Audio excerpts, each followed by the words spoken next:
Hi! Nandito naman tayo to answer yung mga questions natin na nakikita natin sa Facebook at saka sa YouTube. Thank you for supporting our social media accounts. Maraming salamat po sa inyo. This question ay galing sa isang top fan, si Eduardo de Rivera Rosario Jr. Doc, ask ko lang po, meron nagkakasakit ng moderate COVID, positive sa test pero moderate COVID lang daw po. Well, meron ho yung criteria. And usually, yung mga moderate na yan ay hindi po yan yung na-admit into the hospital. Sila po ay merong mga flu-like manifestation pero hindi po sila nahihirapan huminga katulad nung nahuhospital. Pag critical, yun po yung mga nai-intubate, nabeventilator or even yung mga severe. Pero itong moderate, hindi po. Meron ho sila manifestations lang yan na pwedeng i-manage sa outpatient. And then with just analgesic or antipyretic, painkillers, and then of course the antiviral drug, okay na. Positive siya sa test which is the criterion pero hindi ibig sabihin ay pwede ka ng bansagan ng critical or severe kasi yun ang nagde-determine kung ikaw ay ma-hospital or hindi. At iyan ang parameter ng Department of Health din kung tayo po ay nagiging critical yung hospitalization or admission. Ang moderate usually hindi na-hospitalize. Dun sa susunod na question, Doc Tony, saan pwedeng mag-avail ng Relentless Notebook po?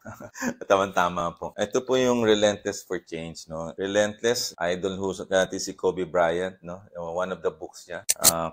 And then for change naman, pagbabago. And sabi ko yung akin pong advokasya for lifestyle diseases, Relentless for Change. Meron po tayong link ko na makikita nyo sa ating mga social media account. Tayo po available po sa Shopee at saka sa Lazada. So thank you ho for your support po. Okay. And then ito naman, IMHWH. Thank you po sa information nyo sa colon cancer. Tanong ko lang kung pwede na po ako mag-undergo ng colonoscopy even I don't feel any symptoms that you have provided. I'm 52 and I've done any colonoscopy before, hindi pa. So pag nag-cross ko kayo ng 50, dapat to magpa-colonoscopy na kayo. Common na ho ang colon cancer. Nakita naman natin, si Chadwick Boseman namatay at age 42. L.A. Tenorio, stage 3 ho siya at 38 years old. Pabata ng pabata because of our lifestyle. Lalo na ngayon pag 50. So kung hindi pa kayo nag-undergo, mag-undergo na po kayo. Lalo na kung mayroon kayong risk factors na magkaroon ng colon cancer. Then inuulit yan periodically. Depende kung may makikita ho sa inyo. So ako, my age, nakatatlo na po ako dahil sa pagmamonitor. Kayo po, magpa-colonoscopy po kayo. Surveillance ang tawag po doon. Lalo na kung meron kayong symptoms ng constipation, bleeding, sa pagdumi, pamamayat, I think you need to do that. From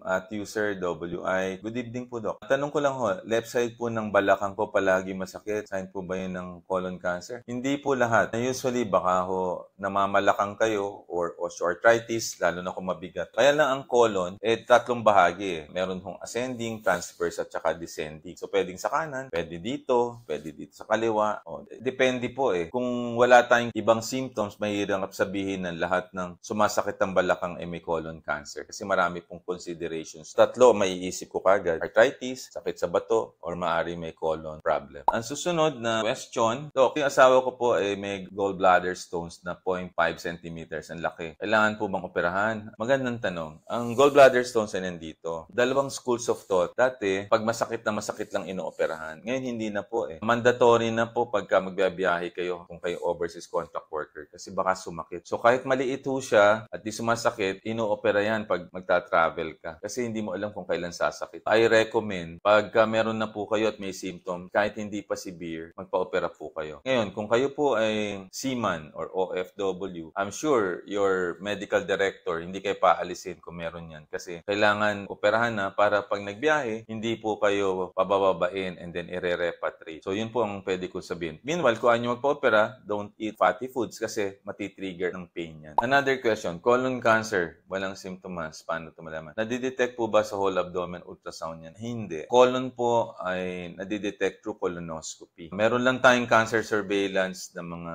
ginagawa yung mga screening test like carcinoembryonic antigen. Pero usually po, ang pag-diagnose ay hindi through ultrasound kung hindi po for colonoscopy. So thank you for watching YouTube na yan tungkol sa colon cancer na walang symptoms.